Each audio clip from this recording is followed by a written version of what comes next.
नमस्कार मित्रमैत्रिणींनो, आपल्या राशी भविष्याच्या सिरीजमध्ये 20 जून ते 19 जुलै 2026 या महिन्याचं वृषभ राशीच्या लोकांचं, वृषभ रास वृषभ लग्न यांचं भविष्य आपण बघूया.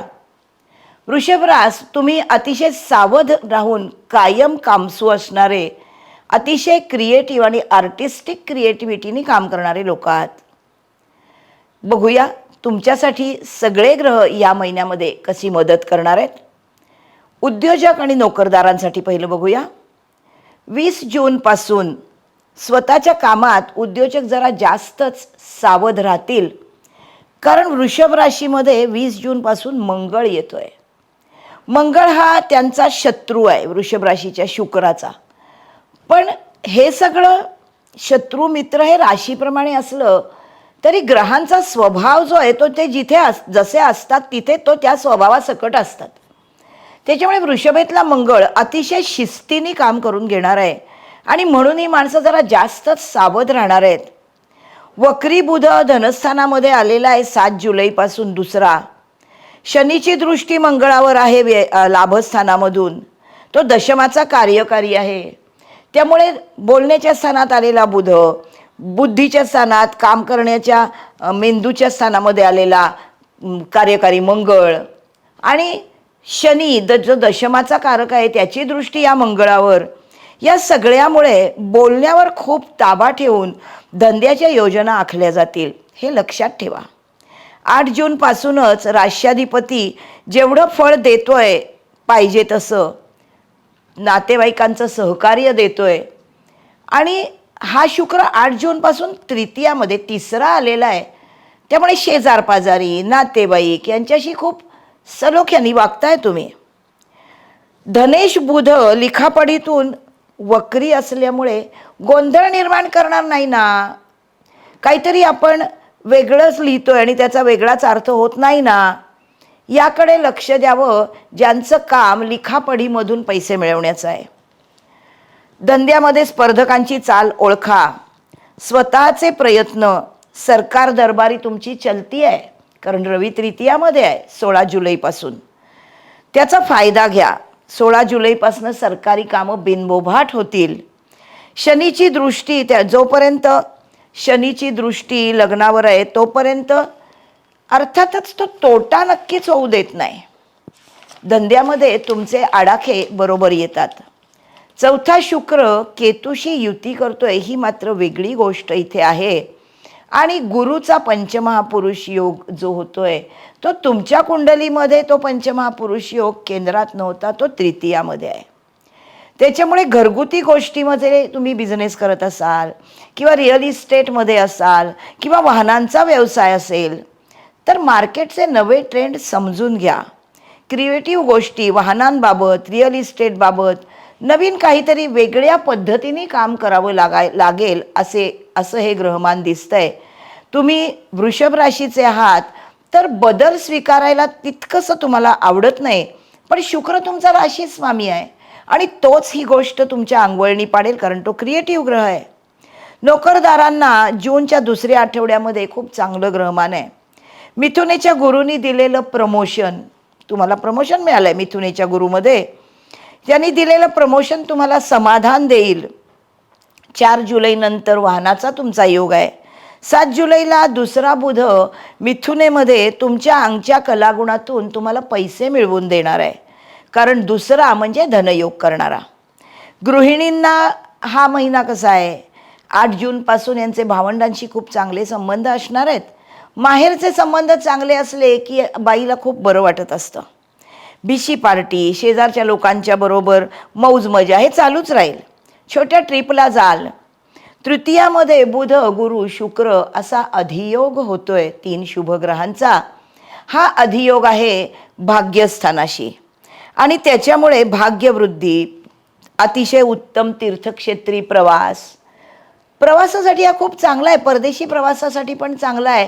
पण परदेशी प्रवास करायला आत्ता तुम्हाला राहू धनस्थानाकडे बघतोय, गुरु भाग्याकडे बघतोय, तर घरापासून लांब जायचं की नाही तुम्ही ठरवा, मग तुम्हाला काही प्रॉब्लेम नाही. विद्यार्थ्यांसाठी नवीन वर्ष सुरू होत आहे. 22 जूनला वक्री होणारा पंचमेश भावंडांशी खूप जमवून घ्यावं लागेल, जवळचे प्रवास सुखावह होतील, नवीन वाहन खरेदी तुमच्यासाठी केलेली असेल आणि घरामध्ये सगळ्या लोकांना घेऊन तुम्हाला मजेने प्रवासाला जाता येईल, कारण शुक्र चतुर्थात आलेला आहे, तो प्रवासाचा कारक आहे, चांगल्या वाहनाचा. विवाहोत्सुक तरुण तरुणींसाठी मनपसंत जोडीदार निवडण्याचे संकेत हा गुरु देतोय, कारण तो सप्तमाकडे बघतोय. मित्रमंडळी किंवा जवळपासचे नातेवाईक यामधून सुद्धा जीवनसाथी मिळू शकतो.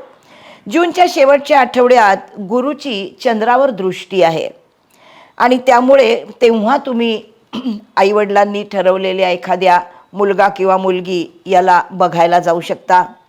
राहूची चतुर्थावर दृष्टी आहे, त्यामुळे घरामध्ये उगाचच अनाकलनीय काहीतरी काळजीचं वातावरण राहील. कधीतरी उगाचच काही असेल असं नाही. संततीसाठी जे उत्सुक आहेत त्या दोघांनी स्वतःच्या तपासण्या वेळेवर कराव्यात. मित्रांचा सल्ला मात्र या बाबतीत फारसा मानावा असा नसेल, पण जुलैच्या पहिल्या आठवड्यात मित्रांचं सहकार्य चांगलं मिळेल. या आठवड्यात इन्व्हेस्टमेंट्स करा. दशमामध्ये चंद्राची राहूशी युती होती आहे जुलैमध्ये पहिल्या आठवड्यात. आईच्या तब्येतीकडे लक्ष द्यावं लागेल. जुलैच्या शेवटी वडिलांच्या आरोग्याकडे लक्ष द्यावं लागेल. अर्थात जे भावंडांमध्ये वडील आहेत त्यांच्यासाठी हे जास्त लागू होतं. मंगळ महिनाभर तब्येतीची काळजी करायला लावणार. स्वभाव तापट होत नाही ना याची काळजी घ्या, कारण तापट स्वभावामुळे तुमचंच BP वाढतं. दुसऱ्या माणसाला त्यांनी काही फरक पडतो असं नाही.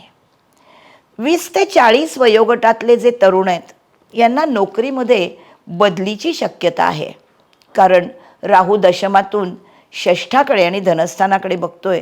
गुरु तृतीयात आला की राहू एकटा दशमात आहे, तेव्हा नोकरीत बदल होऊ शकतो, म्हणजे 1 जून नंतर. इन्व्हेस्टमेंट जपून करा. 40 ते 60च्या लोकांना सांगायचं आहे, कारण 50 नंतर बऱ्यापैकी पैसा मिळवलेला आहे आणि इन्व्हेस्टमेंटच्या चांगल्या कल्पना पण तुम्हाला तोपर्यंत तुम्ही शिकलेले असता.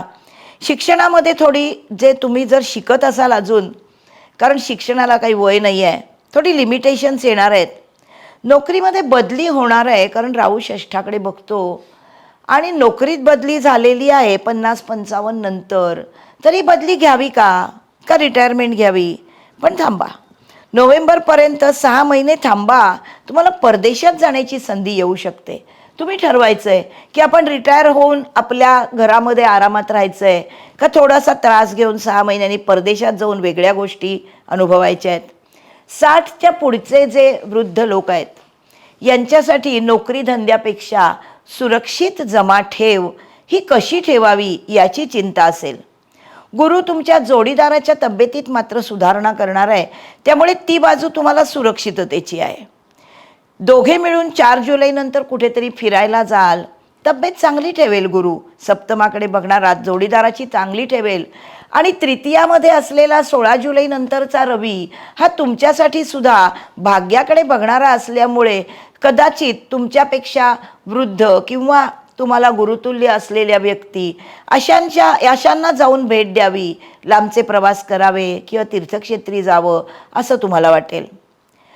आपण यानंतर बघणार आहोत या राशीमधल्या प्रत्येक नक्षत्रासाठी चंद्राचं बळ कसं आहे. कृत्तिका हे रवीचं नक्षत्र, रोहिणी हे चंद्राचं आणि मृग हे मंगळाचं नक्षत्र वृषभ राशीमध्ये येतं. कृत्तिका नक्षत्राच्या लोकांसाठी 24 जून हा गृहसौख्याचा दिवस आहे. आराम करा घरामध्ये.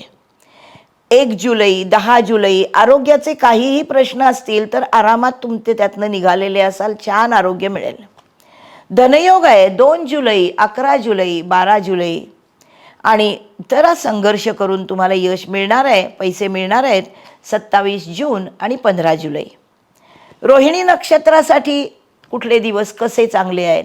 चांगले दिवस तर खूप आहेत महिनाभरात, प्रत्येकाचं स्पेसिफिक महत्त्व काय ते बघूया. गृहसौख्य आहे 25 जून 26 जून 14 जुलै. रोहिणी नक्षत्र चंद्राचं आहे, आनंद पसरवणार आहे, त्यामुळे घरात आनंद मिळतो तुमच्यामुळे. धनयोगाचे दिवस आहेत 23 जून आणि 3 जुलै. 1 जुलैला असं काही घडेल की तुमचं नशीब उघडलं आहे असं वाटेल. उत्तम आरोग्य आहे 2 जुलैला. जनरल धनयोग आहे 23 जून 3 जुलै बरोबर 4 जुलैला पण. आणि संघर्ष करून यश मिळणार आहे 28 जून आणि 19 जुलै. मृग नक्षत्र मंगळाचं आहे. या नक्षत्रातल्या लोकांसाठी कसे आहेत दिवस? 24 जून 4 जुलै आरोग्यासाठी चांगले आहेत. 25 जून 5 जुलै धनयोग आहे. 14 जुलैला अचानक पैसे मिळतील. 2, 3, 4 जुलैला चांगलं आरोग्य राहिलेलं आहे. तर गृहसौख्य मिळणार आहे 15 जुलै आणि 27 जून. एकूण महिन्यामध्ये 8-10 दिवस खूप चांगले जातात आणि चांगले दिवस अधूनमधून येतात. त्यामुळे त्या दोन्हीच्या मधले दिवस पण चांगले जातात, नाही का? कारण चंद्र आनंदाचा कारक आहे आणि तुमची रास शुक्राची आहे.